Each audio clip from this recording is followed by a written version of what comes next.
আসসালামু আলাইকুম।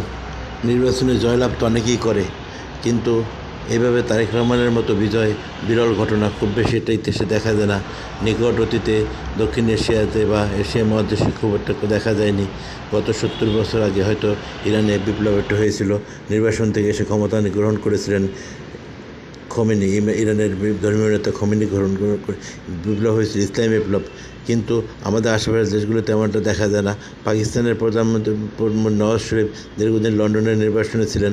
লন্ডন থেকে এসে তার দল ক্ষমতায় গিয়েছে, কিন্তু তিনি নিজে প্রধানমন্ত্রী হতে পারেন নাই, যে কোনো আইনি জটিলতায়। কিন্তু তারেক রহমান 17 বছর নির্বাসন থাকলেও নির্বাসন থেকে এসে রাজার হালে দেশে প্রবেশ করেছেন। লক্ষ লক্ষ মানুষ তাকে স্বাগতম জানিয়েছে।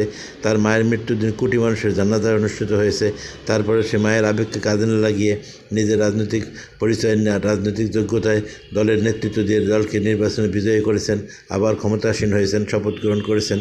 17 বছর আগে তার দল ক্ষমতায় হয়তো ছিল, কিন্তু এর আগে 3বার তার দল ক্ষমতায় গিয়েছিল। কিন্তু এবারের ক্ষমতায় আরোহণটা অত্যন্ত ভিন্ন রকম, বিরল প্রকৃতির একটি ঘটনা হিসাবে ইতিহাসে স্থান পেয়ে থাকবে। আমাদের খুব একটা এরকম দৃশ্য দেখা যায়। জেলখানা থেকে নেতারা নির্বাচিত হন, এইটা আছে। জন মুরসি জেল থেকে বেরিয়ে প্রধানমন্ত্রী হয়েছিলেন। খালেদা জিয়া, শেখ হাসিনা জেল থেকে বেরিয়ে কয়েকদিন মধ্যে প্রধানমন্ত্রী হয়েছিলেন। কিন্তু 17 বছরের মতো এত দীর্ঘ সময় নির্বাসন থেকে এসে নির্বাচনে দাঁড়িয়ে বিজয় লাভ করা একটি বিরল ঘটনা।